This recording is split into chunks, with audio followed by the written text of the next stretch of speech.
Hello my friends, back to square one. July 24th, 2019, New York. Levon Lubabian back to business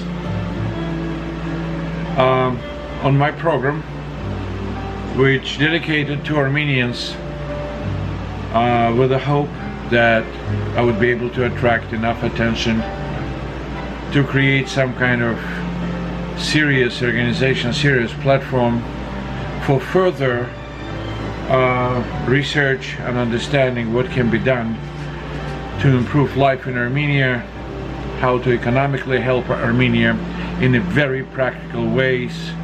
So my telephone number to call 929-217-7440. You're very welcome to call me. Leave me a message. I'll definitely return the call. Could you please put your comments on the program?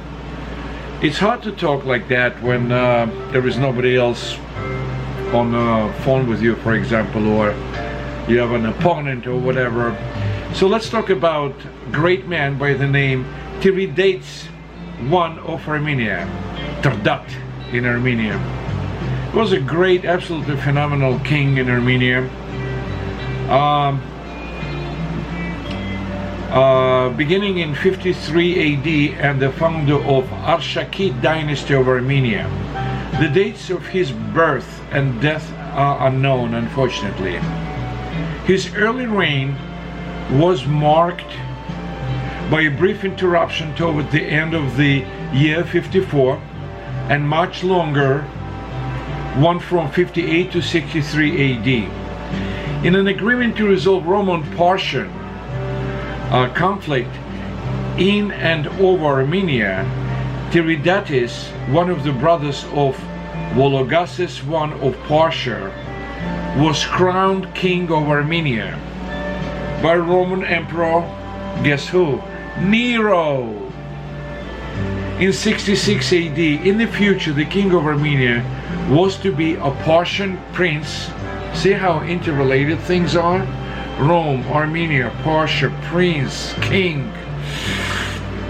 But his appointment required approval from the Romans. Even though this made Armenia a client kingdom, various contemporary Roman sources thought that Nero had de facto ceded Armenia to the Persian Empire. In addition to being a king, Tiridates I was also Zoroastrian priest and was accompanied by other magi on his journey to Rome in 66 AD. In the early 20th century, Franz Cumon speculated that Tiridates was instrumental in development of Mithraism.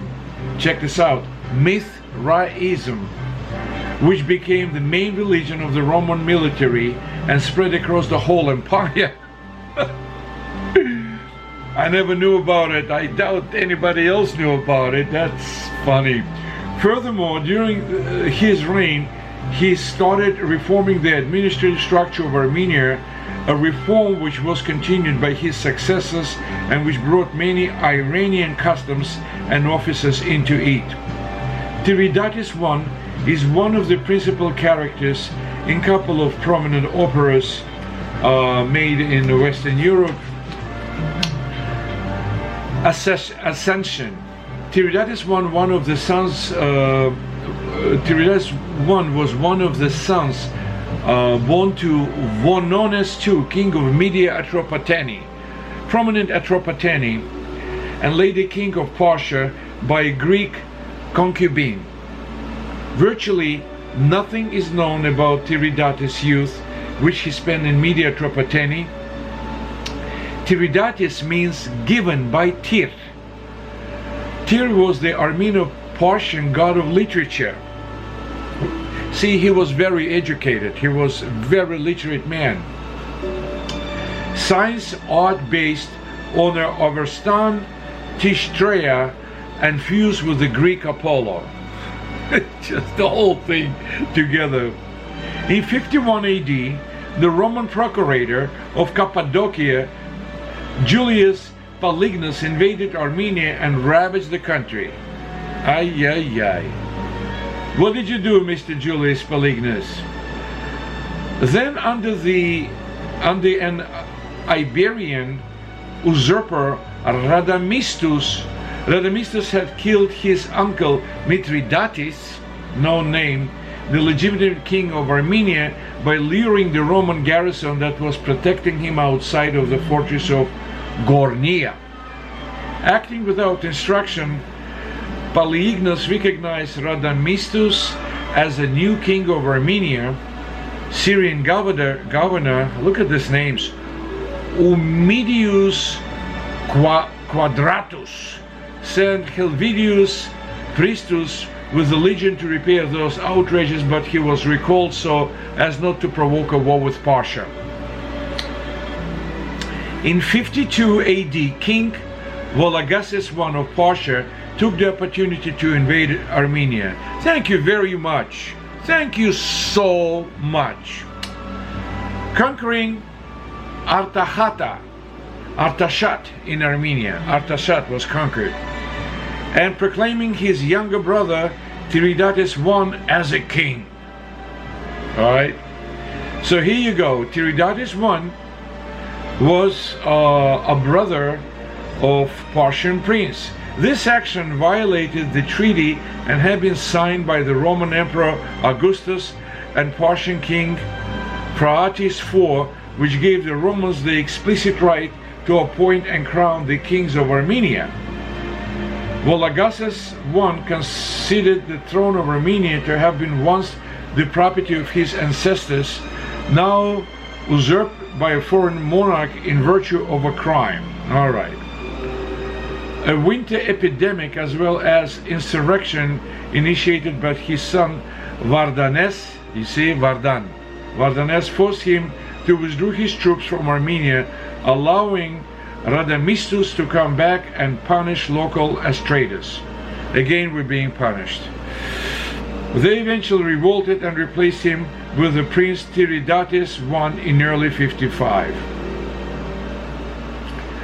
Radamistus escaped along with his wife Zenobia, who was pregnant. There were no planes back then, there were no paramedic services, so they escaped. Unable to continue fleeing, she asked her husband to end her life rather than be captured. Radamistus stabbed her with a Median dagger and flung her body into the river Araxes. Zenobia was not fatally injured and was recovered by shepherds who sent her to Tiridates. Can you imagine? Tiridates I received her kindly and treated her as a member of the monarchy. Radamistus himself returned to Iberia, probably modern Georgia, and was soon put to death by his father, Pharasmanes, one of Iberia, for having plotted against the royal power. Wow! Unhappy with growing Persian influence at their doorstep, Roman Emperor Nero sent General Corbulo with a large army to the east in order to restore Roman client kings. Hasmonean named Aristobulus was given Lesser Armenia, Nicopolis and Satala, and Sohamos of Emesa received Armenia, Sophini. Means a lot to us, right? We know it all, right? Okay. In the spring of 58, Corbulo entered Greater Armenia from Cappadocia and advanced toward Artax, while Paramistus I of Liberia attacked from the north and Antiochus IV of Commagene attacked from the southwest. Supported by his brother, Tiridates I sent flying columns to raid the Romans far and wide. Corbulo retaliated using the same tactics and the use of the Moshoi tribes who raided outlying regions of Armenia. Tiridates I fled from the capital and Corbulo burned Artasata, thank you very much, to the ground. In the summer, Corbulo began moving toward Tigranokert, through rough terrain and passing through the Taron, where several of his commanders died. in the ambush by the Armenian resistors. However, the city opened its doors with the exception of one of the citadels, which was destroyed in the ensuing assault. By this time, majority of Armenians has abundant resistance and accepted the prince favored by Rome. That's the short story. Shashnarakalam, I love you all, my brothers and sisters.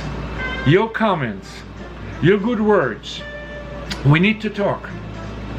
Levon Ulubabian is waiting for you. 929-217-7440. Please get back to me. Shashnarakalam.